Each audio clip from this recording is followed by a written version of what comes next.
Hello everyone, welcome to my channel Academic Hub. Today we are starting the chapter of book Beehive. The chapter is The Fun They Had. Before starting this chapter, I will request you to watch the full video if you want to understand this chapter carefully, because half education is harmful. So let's start. The main characters of the story is Tommy and his sister Margie. The Fun They Had is a short story that falls in the category of science fiction and has the future year 21st century as its background setting. It takes us into the world where computer will play a vital role in educating children. जो ये story है ये हमें कुछ science fictions के बारे में बताती है, कुछ फ्यूचर्स के बारे में बता रही है, जिसमें जो इसकी बैकग्राउंड सेटिंग रखी गई है वो 21 सेंचुरी रखी गई है। जैसे कि हम आपको पता है कि हम 20 सेंचुरी में रह रहे हैं, तो इसका जो बैकग्राउंड सेट किया गया है वो बहुत ही ज़्यादा आगे फ्यूचर का सेट किया गया, 21 सेंचुरी का किया गया। तो ये हमें उस ईरा की बात बता रहा है, उस जनरेशन की, फ्यूचर जनरेशन की बात बता रहा है, जिसमें जो कंप्यूटर्स हैं उनका एक बहुत इम्पॉर्टेंट और वाइटल रोल है एजुकेटिंग चिल्ड्रन में।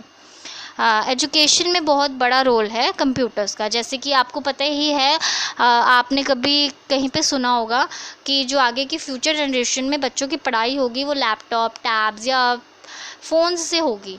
आजकल लाइव क्लासेस भी इतनी चल रही हैं, तो आपको पता है कि जो काम है वो सारा टेक्नोलॉजी के साथ चल रहा है।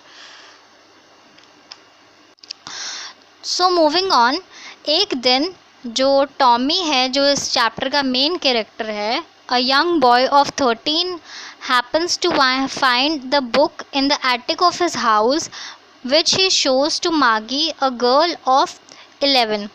तो जो एक दिन टॉमी को जो 13 ईयर्स का है उसको अपने घर में एक बुक मिलती है जो कि उसके दादाजी की होती है। बहुत ओल्ड बुक होती है, बहुत पुरानी बुक होती है, जो कि थोड़ी सी येलोइश होती है और बहुत उसके जो पेजेस होते हैं वो क्रिंकी होते हैं, मतलब क्रश्ड होते हैं। मतलब उस बुक को आप देख के ऐसे बोल सकते हो कि ये बुक बहुत ही ज़्यादा पुरानी है। और जैसे कि मैंने आपको बताया कि वो जो बुक है वो उसके दादाजी की है, ठीक है। तो उनके जनरेशन की बात हो रही है, तो उस जनरेशन की वो बुक है।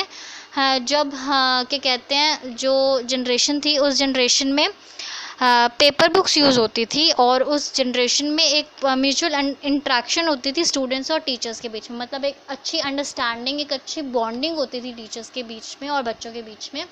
तो ये उस जनरेशन की बुक है, जो बुक वो अपनी सिस्टर मार्गी जो 11 ईयर्स की है उसको दिखाता है। तो टॉमी जो है वो अपनी सिस्टर मार्गी को ये बुक दिखाता है कि उसको ये बुक अपने दादाजी के जनरेशन की बुक मिली है। तो जो टॉमी और मार्गी होते हैं वो इस बुक को देख के बहुत ज़्यादा एक्साइटेड होते हैं, क्योंकि इस बुक के जो पेजेस पे वर्ड्स प्रिंट होते हैं वो बिल्कुल फिक्स्ड होते हैं, ठीक है। तो वो उन वर्ड्स को देख के, उन पेजेस को, प्रिंटेड पेजेस को देख के बहुत एक्साइटेड होते हैं कि इन पेजेस पे जो वर्ड्स प्रिंटेड हैं वो कितने फिक्स्ड हैं। वैसे नहीं है जैसे कंप्यूटर स्क्रीन पे वर्ड्स हिलते रहते हैं, जैसे वो खुद अपने जनरेशन में कंप्यूटर स्क्रीन पे एक्सपीरियंस करते हैं वर्ड्स। तो वो इस बुक को देख के बहुत ज़्यादा एक्साइटेड होते हैं कि उस टाइम की बुक्स कैसी हैं, वर्ड्स कितने फिक्स्ड हैं, कितने स्टेबल हैं। तो एक्चुअली वो इस बुक को देख के इसलिए इतने ज़्यादा एक्साइटेड होते हैं क्योंकि वो जो इस जनरेशन में पैदा हुए हैं, जिस जनरेशन में उनको एडवांस कंप्यूटर्स, टीवीज़ देखने को मिले हैं, उनको ऐसे प्रिंटेड बुक्स कभी देखने को नहीं मिली। तो they have born in the generation and brought up in the era of advance computers and TVs with the mechanical teachers giving them lessons at home.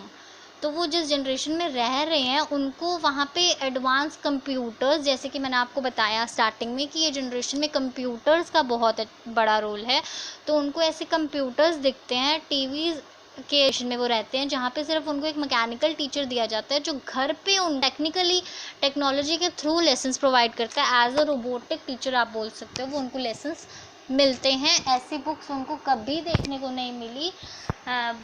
जो पेपर बुक्स हम अपनी जनरेशन में यूज़ कर रहे हैं या जो उसके दादाजी की जनरेशन की बुक्स हैं, उन्होंने आज तक ऐसे बुक्स कभी नहीं देखी। तो जो मार्गी है वो ये बात उसको याद आती है कि एक दिन उसके दादाजी ने उनको कभी वो स्टोरी सुना रहे थे, तो उन्होंने उसके दादाजी ने अपने दादाजी की बात बताई कि उनकी जनरेशन में ऐसी बुक्स होती थी, तो वो बहुत ज़्यादा इन्जॉय करते थे ये बुक्स पढ़ना। सो मूविंग ऑन, जब टॉमी और मार्गी को ये बुक बहुत ज़्यादा एक्साइटेड करती है, साथ ही साथ टॉमी जो है वो इस बुक को एक वेस्ट समझता है। ठीक है, एक वेस्ट समझता है क्योंकि उसे ऐसे लगता है कि जैसे कंप्यूटर्स में हमारे पास हम किसी भी वर्ड को सर्च करें तो उसके नंबर ऑफ़ रिज़ल्ट्स आते हैं, हम कोई भी टॉपिक सर्च करें उसके नंबर ऑफ़ रिजल्ट्स आते हैं। तो ऐसा उस बुक में नहीं था। उस बुक में एक पर्टिकुलर एक्सप्लेनेशन दी होती थी, वर्ड्स फिक्स्ड होते थे, स्टेबल मैटर होता था। तो उसको ये बुक वेस्ट लगती थी कि जस्ट इतना सा मैटर दिया हुआ है, बच्चे इसको पढ़ के कोई भी एक्सप्लेनेशन गेन नहीं कर सकते, जस्ट लिमिटेड मटेरियल इसमें दिया हुआ है। बट कंप्यूटर स्क्रीन पे हमारे पास डिफरेंट नंबर ऑफ रिजल्ट्स होते हैं, तो हमारे अंदर एक एक्साइटमेंट होती है कि चलो इस एक्सप्लेनेशन को भी पढ़ लो, इस एक्सप्लेनेशन को भी पढ़ लो, मे बी कोई भी केयर हमारे लिए यूज़फुल हो सकती है। तो एक साइड पे तो वो इस बुक के को देख के एक्साइटेड होते हैं। उसके बाद टॉमी को एक्साइट भी लग रहा है कि ये बुक तो बहुत वेस्ट है, इसमें तो सिर्फ लिमिटेड कंटेंट होता है, रिजल्ट्स नहीं होते। और साथ साथ उन दोनों को ये बुक बहुत फ़नी लगती है कि कैसे सारे वर्ड्स एक ही जगह पे स्टेबल हैं, एक ही जगह पे फिक्स है, कोई एक्साइटमेंट नहीं है, कोई पिक्चर्स नहीं है। ठीक है, वर्ड्स घूम नहीं रहे हैं स्क्रीन के ऊपर, कोई फ़न नहीं है। उनको ये बुक फ़नी लगती है कि it was very illogical book and it's a waste. तो जैसे ही टॉमी ने मार्गी को ये बताया कि जो ये बुक है वो स्कूल से रिलेटेड है, स्कूल की बुक है, तो मार्गी जो है वो बहुत डिसअपॉइंटेड होती है क्योंकि मार्गी को स्कूल्स अच्छे नहीं लगते, क्योंकि उसके लिए सिर्फ स्कूल की डेफिनेशन यही है, एक TV screen, technology, computer screen, TV screen, उसके स्कूल की डेफिनेशन यहीं तक सीमित है। तो उनके जो टाइम में होमवर्क या जैसे वो स्टडी करते हैं लेसन्स, तो उनको mechanical teacher at home represent करता है। तो जो उनके डेफिनेशन टीवी के हिसाब से ये है कि उनके टीवी में एक ऐसा स्लॉट होता है जहाँ पे वो वेरियस सब्जेक्ट्स के लेसन्स लेते हैं, अपना होमवर्क सबमिट करते हैं, अपने असाइनमेंट सबमिट करते हैं, और वो मार्क होते हैं, चेक होते हैं उस मशीन के through with in a few seconds. सिर्फ थोड़े से कुछ सेकंड्स में, कुछ मिनटों में, कुछ सेकंड्स में वो उनकी जो असाइनमेंट्स होमवर्क होते हैं वो चेक हो जाते हैं। तो जो मार्गी का जो डिसलाइक, जो हेट्रेड, मतलब कि जो नफ़रत है स्कूल्स को लेके, वो थोड़ी अब कम चल रही होती है, क्योंकि जो उसका मैकेनिकल टीचर होता है वो प्रॉपर्ली वर्क नहीं कर रहा होता है। जो मतलब उसका जो टीचर होता है, जो उसकी कंप्यूटर स्क्रीन होती है, वो प्रॉपर्ली वर्क नहीं कर रही होती है। तो जो मार्गी की मदर है वो एक काउंटी इंस्पेक्टर को बुलाती है ये देखने के लिए कि उसकी कंप्यूटर स्क्रीन में, उसके मैकेनिकल टीचर में क्या प्रॉब्लम है।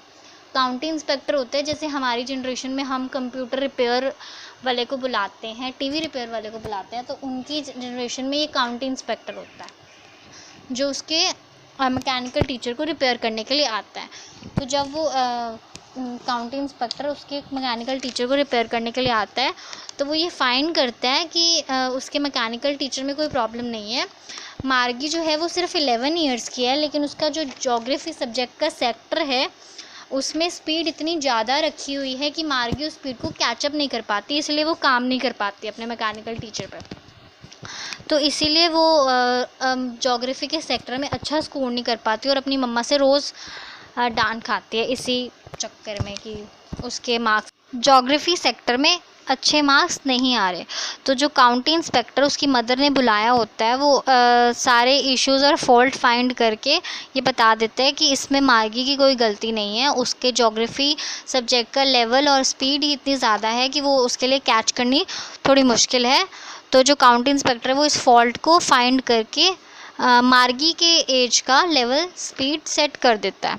तो मार्गी इस काम पे बहुत ज़्यादा डिसअपॉइंटेड होती है क्योंकि उसको याद आता है कि एक बारी उसके ब्रदर टॉमी अभी जो मैकेनिकल टीचर है वो उसमें कोई फॉल्ट आ गया था, वो भी प्रॉपरली फंक्शन नहीं कर रहा था। तो उसकी मदर ने जब काउंटी इंस्पेक्टर को उसके फॉल्ट को फाइंड करने के लिए बुलाया था, तो वो कुछ डेज़ के लिए उसके मैकेनिकल टीचर को रिपेयर करने के लिए अपने साथ ले गया था, जिसकी वजह से उसको 1 मंथ की हॉलीडेज़ मिल गई थी और 1 मंथ उसको कोई काम नहीं था स्कूल की साइड से। तो उसने 1 मंथ पूरा रिलैक्स किया। तो ये सोच के मार्गी बहुत ज़्यादा अपसेट थी, अनहैप्पी थी कि काश ऐसा हो कि मेरे मैकेनिकल टीचर को भी वो कुछ दिन के लिए ले जाओ और मैं भी अपने ब्रदर की तरह रिलैक्स कर सकूं। तो फ्रेंड्स, जो वीडियो है वो बहुत ज़्यादा लंबी हो चुकी है, तो अगर आपको इसके आगे की एक्सप्लेनेशन सीखनी है तो आप मेरा नेक्स्ट वीडियो का पार्ट देखें और इस वीडियो को ज़्यादा से ज़्यादा लाइक, शेयर और सब्सक्राइब करें। अगर आपको अच्छी लगी है तो फटाफट बेल आइकन भी प्रेस कर दें और ज़्यादा से ज़्यादा लाइक कर दें। और अगर अच्छी नहीं लगी है तो प्लीज़ मुझे मेरी मिस्टेक्स बताएं ताकि मैं इस पर इम्प्रूव कर सकूं। Thank you, keep supporting.